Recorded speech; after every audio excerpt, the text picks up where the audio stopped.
our next pick, which isn't a pick to scoff at, currently in the late 20s. Yeah, look, I think it's pick 29, which isn't a bad one to have, a second rounder. Yeah, there's a lot of options, and the hardest thing from here is one, just trying to evaluate who may be still available at this pick. And honestly, from here onwards, if all these players are already selected, I apologize, but it's the hardest thing to try and rank these guys and know what's going on. Top 10's a little bit easier. This is a bit harder. So I've tried to really look at, I guess, need a little bit more for this, because I could rattle off 40 players that should be available around the 20 pick, but I've tried to go a bit more specific and just try to pick out a few guys that I've liked. So let's bring up this man here.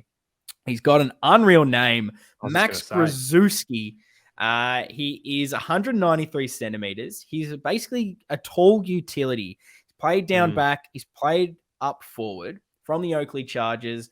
Range that I've got him in, that others have got him in, he's kind of anywhere from 20 to 40. So there is a chance that he doesn't make it to us. But look, why I like him is he's got a lot of upside. And I know this term gets thrown around a lot, but he's not someone that's necessarily ready to go right now, but he's got all those raw attributes that people love. And he's incredibly versatile, as I said. He spent most of his time down back. Later in the year, sort of swung forward, and I think he has played a bit more forward in his junior career, but he can be that attacking threat. He can take a big grab, which in the last under-18 championship game took a massive screamer out of nowhere. And those little moments that I think have shown the upside, where he can just use his athleticism to just, whether it's down back in his spoiling and intercepting, or whether it's down forward taking these massive marks, like he's got that leap. And as I said, like it's flashes. It's not been super consistent just yet,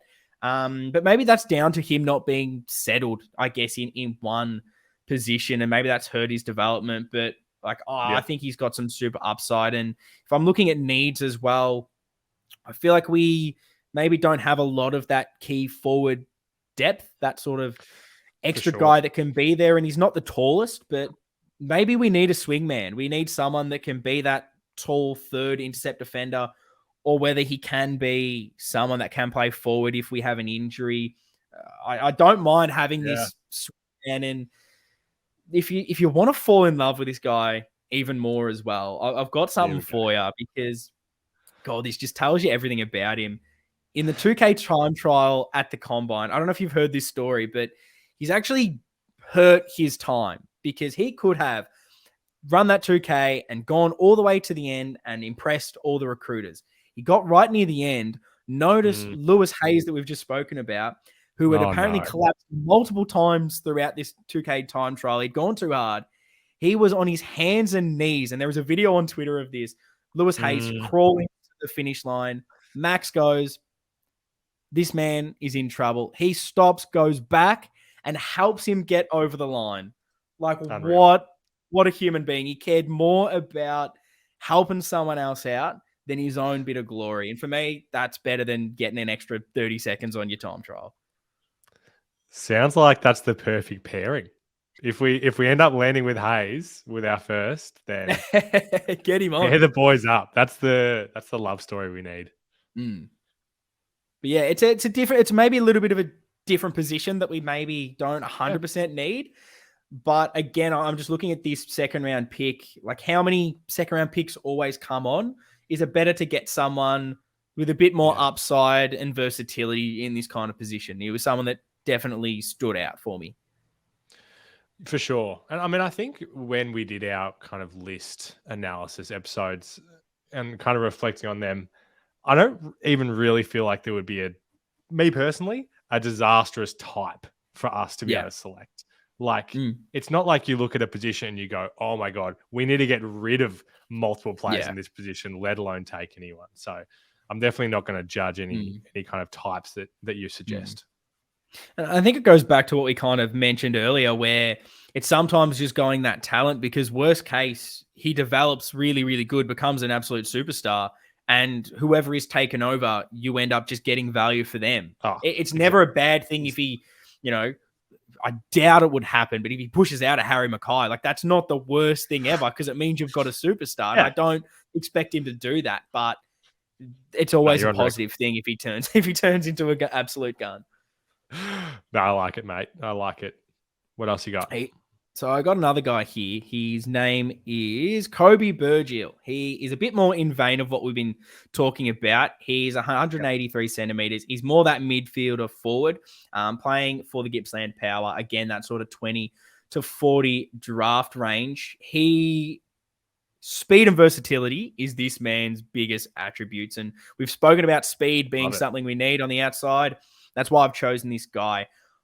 I feel like he'll be gone before our pick because others do rate him a bit higher. But if he falls to us, I think we get him because he's played primarily as a midfielder and impressed with his cleanliness around the stoppage and his burst of speed forward. But he has spent time down forward, particularly for Vic Country, where he's shown that he can go forward. He can be a bit more of that creative half forward that sets up teammates and he does finish chances, but he's not that sort of small goal kicking forward. He's a bit more of that high half forward that can push up in the ground. And look, sometimes they even experimented him down back and he held his own and was able to use his speed and skills to rebound. So it's interesting that he can kind of play everywhere. And I think he's probably, if he goes anywhere else, he's probably more suited to just a midfield role where he can pinch hit half forward. But if we get him, it's almost the reverse for me, where he's that high half forward that can pinch hit in the midfield just because of the other talent we've got around there. And he's just got a great ability to hit the ball with speed and hit the contest with speed and get that play moving, which is, I just think, an attribute that we're currently lacking. He does, however, which maybe might hurt him a little bit, he does need to work on his disposal a bit under pressure. Sometimes he can kind of rush it a little bit. It's not to say that his skills aren't good because he can seem to hit targets, but there's just sometimes that kind of gets it. And when he's got that speed behind him, he sort of just whacks it on the boot and hopes for the best. But that's probably something that with a bit of composure, a little bit more time, he can hopefully develop. I wouldn't say he's a poor kick by any stretch. Yeah. Interesting. Yeah. You'd hope that that's the kind of thing that can develop with some years in the system. And we already have a few players that do that, if we're honest. So he wouldn't be alone. But yeah, I found this pick a really hard one to look at because there is still talent there, but trying to find the exact need. I'm struggling to nail anyone else really apart from those two that were perfect. But I'll mention a couple of others. One is Charlie Clarke. He is 182 centimeters. He's a bit more of that general forward, like small forward, from Sandringham Dragons, that 20 to 40 range. Another one that I feel like may go before our selection. But he's a bit more of a small forward, so maybe doesn't fit our needs as we keep drafting these players. But again, he's got that speed and a bit of an ability to pinch hit in the midfield. He definitely spent a bit more time in the second half of this season in the midfield, and his pace and spread away from the contest was really good, which is why I think we can really utilize him maybe a bit more, even though he's got that really good forward craft and he seems to always know where the goals are, which again is maybe another thing we're always looking at, a guy that just gets the ball and immediately just wants to be that match winner and go for goals, which I think he does have. But I like the option of, because he has got that speed, because he can play midfield, maybe a bit more of that high half forward, can play him anywhere. Can he be that small? Can he be that high half forward? He's got that versatility to do it. And he's really tenacious. Like, he loves to fight, he loves to chase, loves to tackle, loves to be in the contest as well, which is why some maybe see him being that pinch hit midfielder. He really just works hard to want to win the football. It can look a little bit crazy at times when he's just hounding around packs, but it is exciting. And yeah, he's someone that probably is a bit more suited to, as I said, that small forward role. But there's a talent there that can do a bit of everything. So it wouldn't surprise me if you just take a flyer on this guy, because is our small forwards are they that perfect that you can't improve on them? I'm not 100% sold just yet. Totally. And that's why I made that point before. Like, if you looked at the depth charts, then probably the small forward may be the one that stands out, where you go, okay, this is the spot where it wouldn't make sense. But you're right. They're all young guys still. Always is a little bit older, but inexperienced. So in no way are they 100% locked in. So I like your thinking. I'm gonna try and read your mind here, because I'm thinking back to our depth charts, and I'm like, so what are some positions that we talked about? We haven't talked about any ruckman yet. Do you have a ruckman at all for us? And your face tells me that we don't. Oh, no, it's actually the opposite. My next kidding. person I was going to bring up was a ruckman here, mate. So I can't believe that you've segued that perfectly.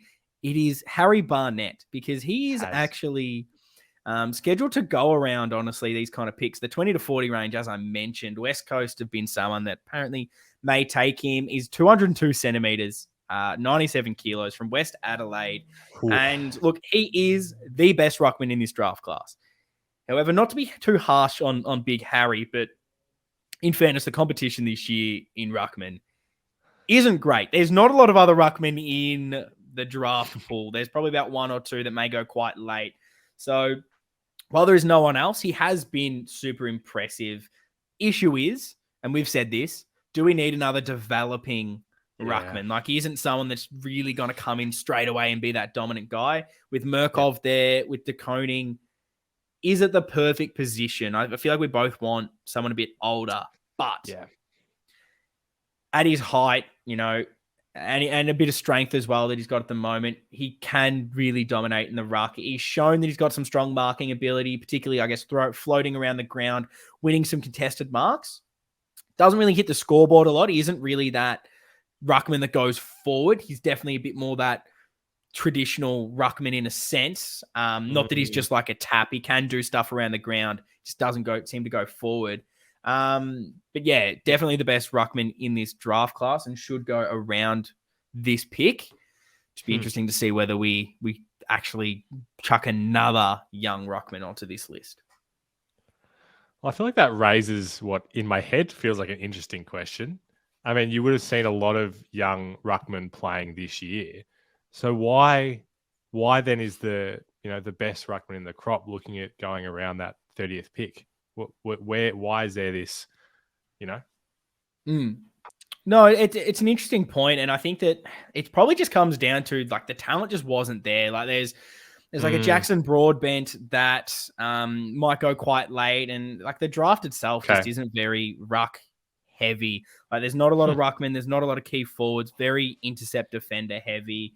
Like, there's probably one guy that I haven't necessarily got like the full profile in front of me, because I just don't think it's a need necessarily, but I'm really high on an Isaac Keeler that could be available around this selection. He's a bit more like your forward ruck, super athletic, really clean below his knees, which is like the really exciting thing for me.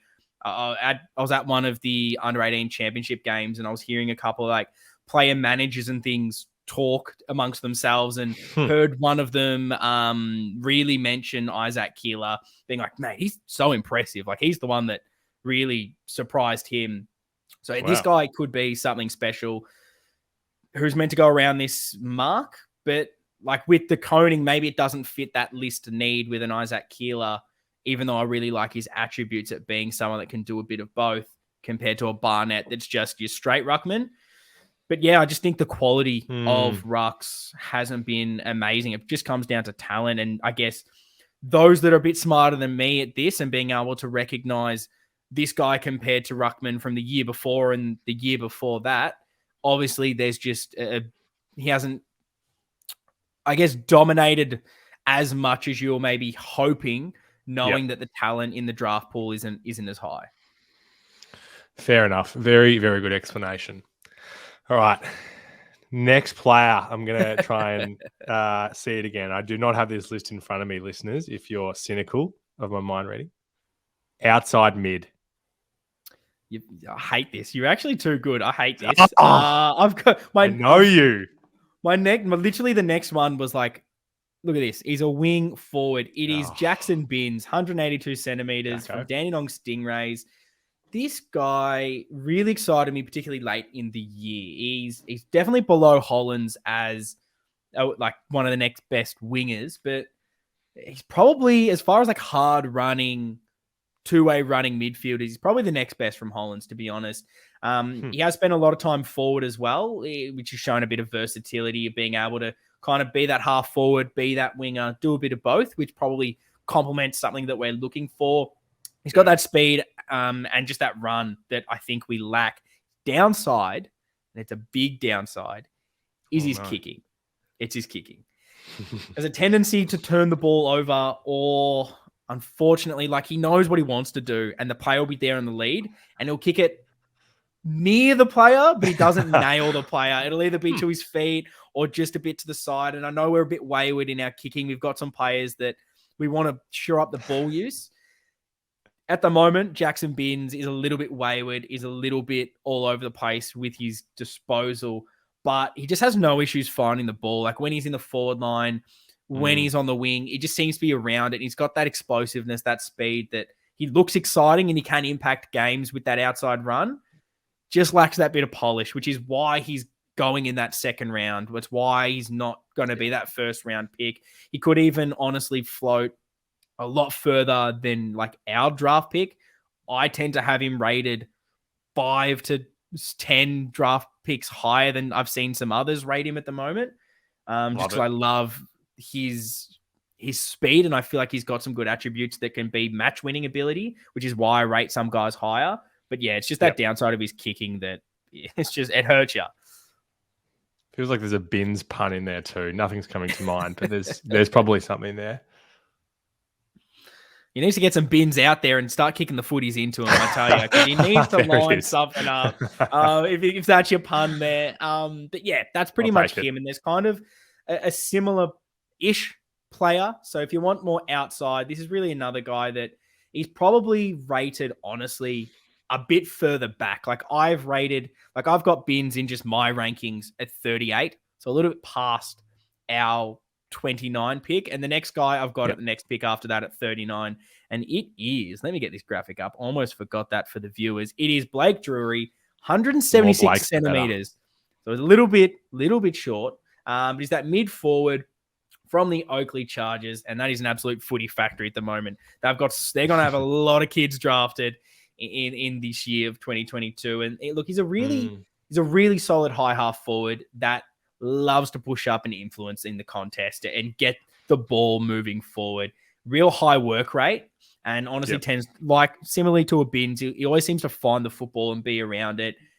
He has been given some good chances in the midfield where, look, at times, honestly, and I'm not trying to just talk all these guys up, which I just will in fairness, but he has been close to best on, even for a Vic Metro team that's had a Will Ashcroft in the midfield at times, like particularly his game against the Allies. If you want to see the best of Blake Drury, go and watch that. It's on the AFL website. Like just his ability to be involved in all the main scoring chains. He was the guy getting on the end of a lot of it. You know, Ashcroft and Mackenzie were all around it, and he was that third one, adding that bit of speed, adding that bit of stuff on the outside. It was really exciting, and I was immediately like, hang on, who is this guy and where's he come from? And then unfortunately, he probably just didn't live up to that at all times. And again, maybe like a Binns, he can sometimes struggle with his ball use. At times he can sort of blaze away, whether that's in front of goal, whether that's passing. He lacks a bit of composure, which is again why he falls down here, and also falls down because of his height. Sometimes those smaller guys maybe doesn't translate as well to an AFL, even though he's got some of those outside skills. And then also, I guess in his position, if you're looking at the context of the draft, like he's not that top elite mid that's got all of the perfect attributes. He's not that mid-sized, smaller forward that's going to be that tackle pressure, kick goals out of everything. He's not that, but I think he's got upside because he seemed to be here's a comparison, a David Cunningham, where every time he was involved, it was a great scoring play or he was creating something. And I feel like he can be a nice role player for a team and be that kind of connector that can explode away and create and score goals, but he does need to tidy up his skills. And I do worry a little bit about that height, but for a player at that kind of pick, probably reach, but at least he kind of fits that mold, I suppose. Interesting. And feel free to keep the player comparisons coming, because for an outsider like me, whenever you slip one in there, I'm like, oh, yes, okay, sure. I'm visualizing it now. So that's a good one. Yeah, it's just interesting because he's had those moments where you look for those flashes and you're like, oh, shit, like that was one of the best things I saw in this game. But then the rest of the game, maybe like a play like a Cunningham or others, Yeah, you're like, that's great. it's not that he's disappeared, but he just hasn't shown it for that whole game. But yeah, that's pretty much all I've got for our second round pick. It's as I said, it's a really tough one, and I've probably missed whoever we end up drafting because they're just who knows who's going to be available there. But those are the guys that I think, as far as probably need, if we're looking for that outside run, I guess mainly, or someone that can be in that forward line, those are the guys that I spotted up for us.